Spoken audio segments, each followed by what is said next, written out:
Hi everyone, this is Ed Amoroso from Tag Cyber, and I'm here with a very well-known person in cybersecurity. It's Jorge Orchilles, who is the CTO at SCYTHE, and also a very popular SANS instructor and an author and a fellow at ISSA, and just a real icon in our industry. George, thanks for spending some time chatting today.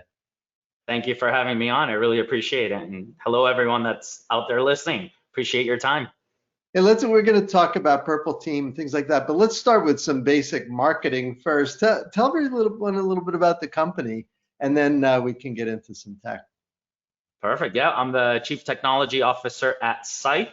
We are a platform for performing adversary emulation and Purple Team exercises. It's a modular platform, kind of like an enterprise-grade command and control framework that allows you to build anything you want to build that any red teamer or threat actor can do in an environment. We build synthetic malware for Windows, Linux, and Mac. And what I like most about it is that it's not only about technology and not only about security controls, but also about people and process. That's kind of what I've spent a lot of my time on, is with people and training people. Hopefully all the listeners here know that there is no silver bullet, right? There is no technology you just buy, plug in, and works, unfortunately. But essentially what you can do with SCYTHE is you can train your people, make sure that they follow the process and that they can detect and respond to attacks before they're impacted, right? Before that the attacker gets away with what they need. It's getting quicker and quicker, but I think we still have a lead, especially when the attackers are now in your house. You should be able to see them and hopefully get rid of them before they impact your business. Well, let's do a little vocabulary first before we kind of get started. Take us through kind of the red, blue, purple kind of taxonomy, because some people may be completely unfamiliar. I know everybody knows what a pen test is, but red, blue, purple, a little different nuance on that. Take us through what the philosophy is for each of them. Yep. So red teaming is a type of offensive security assessment. I've been doing offense for 12, 13 years now. I actually started a large financial as a vulnerability assessment analyst. That means that we used a vulnerability scanning tool. I'm sure you've heard of many of them, the Nessus, the Qualyses, the Rapid7s of the world. And we would scan infrastructure, IP addresses, web apps, etc. It comes back with a list of vulnerabilities. We would then validate those vulnerabilities and hopefully only give the vulnerabilities that really needed to get fixed in a prioritized order to the engineers or operations team, or sometimes even vendors of products that didn't know that these vulnerabilities existed, so that they can fix them. And then once a fix is released or a patch, it gets applied, right? It's probably the first step in anything offensive that you're doing, is identifying vulnerabilities and getting them patched. After that, we evolved, and I went through this evolution at the financial, into penetration testing. That is where a person looks at the vulnerability and builds an exploit for it. An exploit is a way of taking advantage of that vulnerability.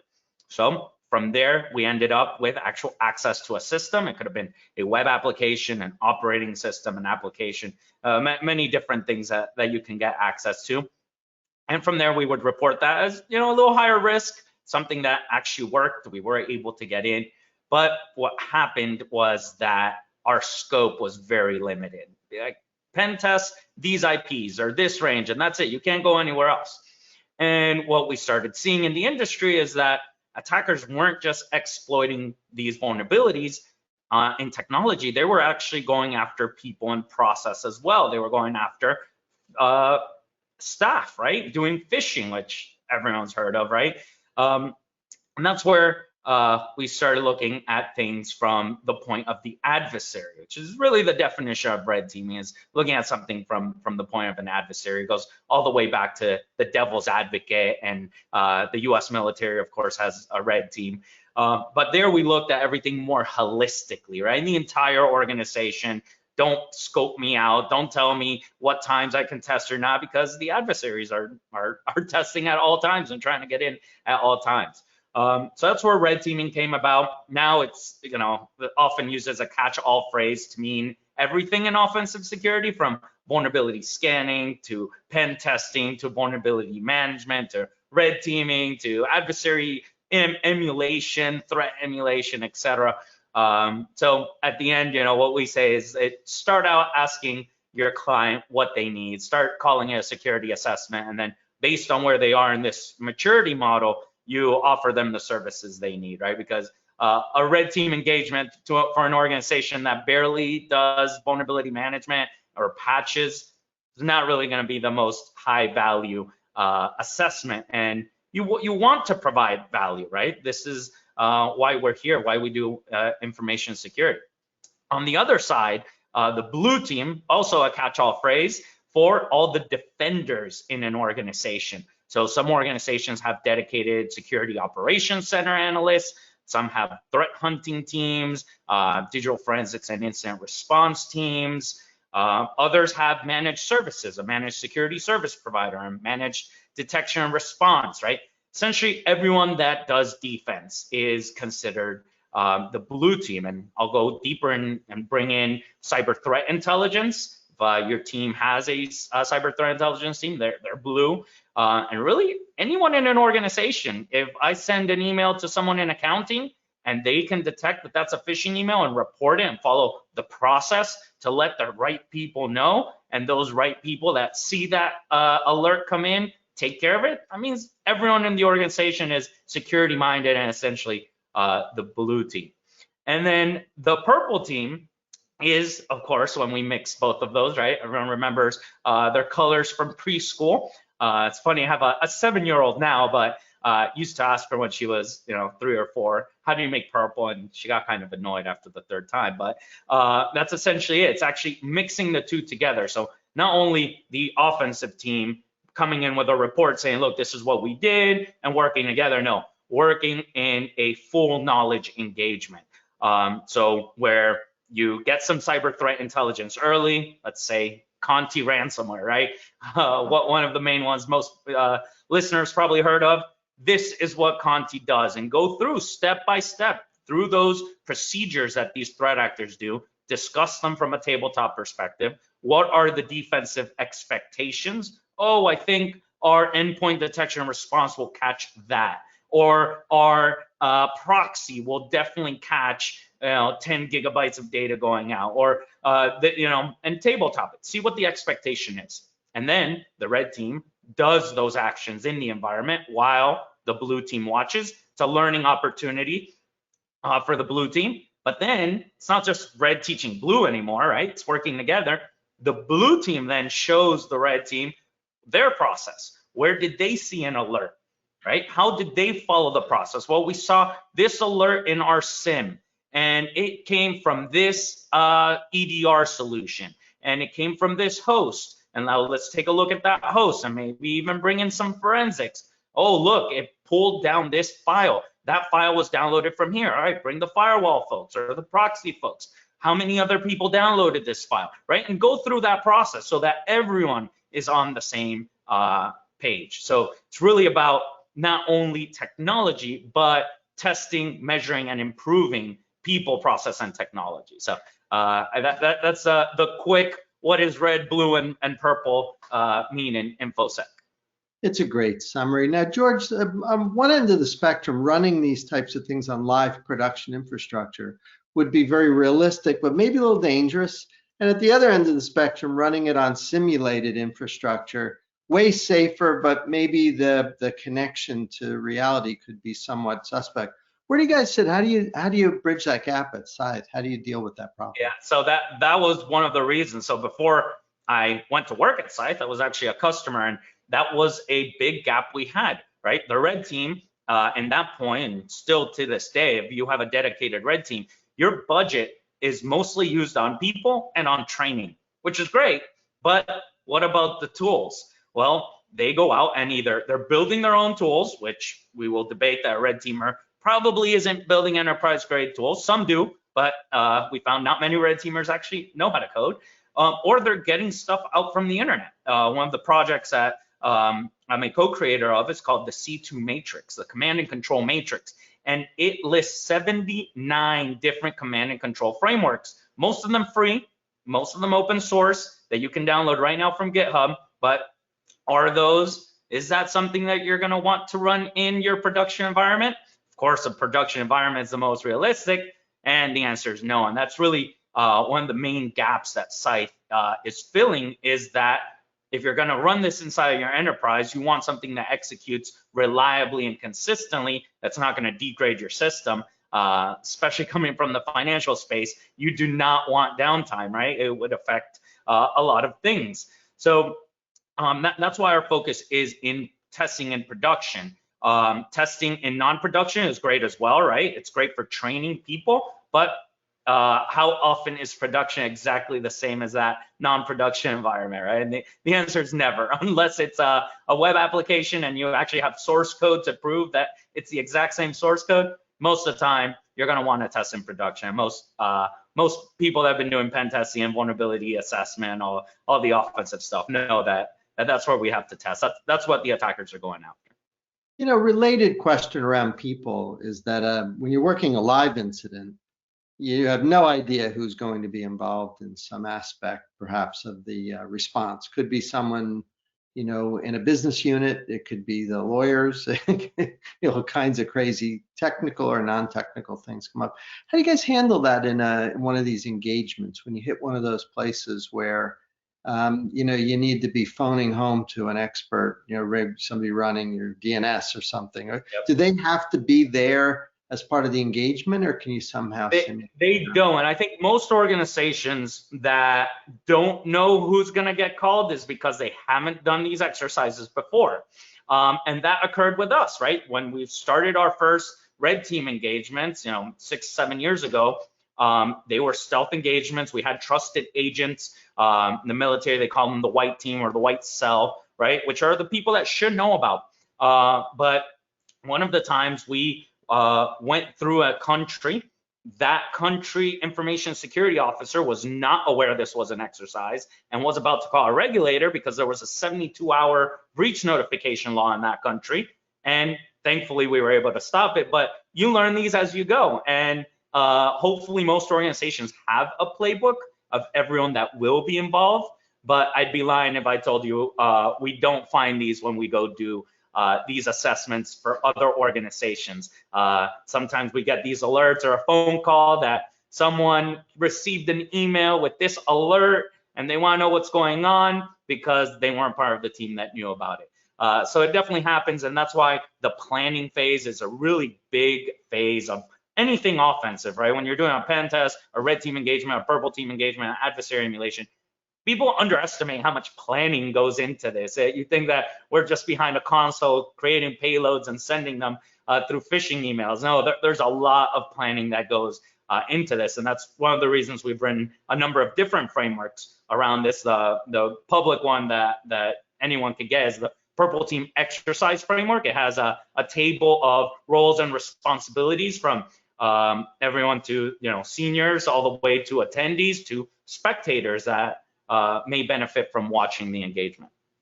George, what do you say to organizations that maybe are a little smaller that say, yeah, sure, if you're DISA, then, you know, go ahead and do the purple team, but we're a community bank or we're a small team or something? What's generally your advice there? Yeah, so my advice has changed significantly in the last year once I came over to SCYTHE and got to speak to a lot of other organizations, right? Because at SANS, we're teaching people that can afford that type of training. And then within the FSI SAC, or the Financial Services Information Sharing, we're talking to large organizations as well. So I did think that it was about size, and I don't anymore. I think it all has to do with the maturity level of that organization. We have clients that are 50 members, 50 staff total, not even security.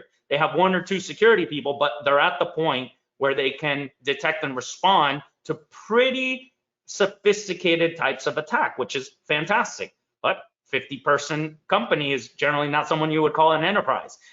At the same time, we've done some work with organizations that you would hope had better detection and response, and after running a POV, they quickly realize that they have zero visibility, which is bad, right? We don't want to sell it to someone that's going to have zero visibility, because what are they going to do from there? They're just going to say, okay, thanks for proving the point that we're going to get compromised, but what do we do now, right? So some organizations use us as their vetting EDR products before they purchase, and then once they do purchase, they have to tune them, right? Because any of these products do amazingly well in a lab environment, but then once you plug them into production, you realize that if you turn everything on, you're going to break business processes. You have to tune them. You have to know, why is PowerShell being used by this, and is it a real business process? Let's allow it. That's fine. Alert on everything else, but not on that, because we know it's good. So that entire process needs to be implemented by most organizations, and not all of them are there, right? Now, a lot of the ones that we see getting hit don't have patch management, don't have vulnerability management, right? They're just not ready, and it doesn't matter the size. So that's an observation I've made recently on this. You know, it's funny, you're sort of in the perfect position to comment on offense versus defense. Like, there's a lot of debate around kind of who's winning. You know, it seems like the offense has been doing pretty well lately, and that defenders have been challenged. Well, what's your observation, having been doing this for a long time? Do you see the offensive campaigns becoming so sophisticated and so good that maybe it's just increasingly more difficult to stop them? Or do you see the reverse, with like thousands of commercial vendors out there, that maybe there's a lot better tools there? What's your observation on that arms race? Yeah, so when looking at it from an internal organization that has a red team and a blue team, you're both either winning or you're both losing. There is no more red versus blue internally, right? At least we hope there isn't. That's something I teach in my SANS, my red team exercise and adversary emulation classes. It's not about winning, it's about working together. We're sparring partners. You don't knock out your sparring partner. When it comes time for that title bout, you are both on the same corner, and you either win together or you lose together. It's no longer red versus blue. Now, from the offensive security or offensive tooling perspective compared to the defensive tools, it's always been a cat and mouse game. As one gets better, the other one has to get better. As the other one gets better, and back and forth, right? And that is a way that we look at internal teams operating together, but also in the industry. There's organizations, like I mentioned, that are very sophisticated, that will detect and respond to a sophisticated attack quickly, while at the same time, you have organizations that won't even know that they were compromised until everyone gets that ransom note on screen saying that they owe a couple $1 million, right? So from a purely tool perspective, right, I think it's pretty evenly matched. Like, you can take an EDR and customize it. You can take an offensive tool and customize it, and you'll be pretty even. The question is, are organizations at that same level? And you know, we talk about adversaries and attackers and that whole advanced persistent threat term, right? They only need to be as advanced or as sophisticated to get past your controls. So something that we see might not necessarily be the most sophisticated, but it worked against that company because they just weren't there. So it's hard to measure. Of course, we would love everyone to get up and be at the same level and be able to detect these real attacks and respond to them before they cause any impact. Well, let's have you make a prediction here. I mean, one definition of, say, the goal of cybersecurity would be for that gap between offense and defense to close in practice to the point where it's close enough that we can kind of sort of live with the risk. I think we all agree the gap's way too big now, too many attacks going.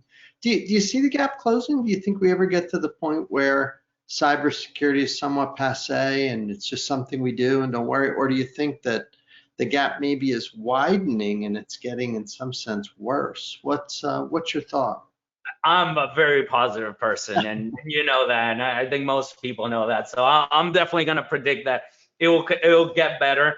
I think organizations that have not invested and are just now starting to invest are skipping a lot of the legacy stuff that many organizations continue to run that might not work, and go straight into what works today, but also realizing that this will continue to evolve. And that's why it's not just technology. Whatever product and technology you buy, you need people and process to maintain it, to continue to improve it. As new things come out, you're going to have to detect and respond that. New things come out, detect and respond that. I think nowadays everyone is operating under that assumed breach methodology and philosophy that everyone is going to be hacked, right? We saw the largest security companies get breached, so it'll definitely happen to you. And I think that philosophy will really facilitate the improvement as an industry. And of course, it's still going to cost money, but I think we're going to get better. Well, that's good to hear. Now, George, for people who have some interest in the platform, what would be the best way? Is the website the right place for people to go to?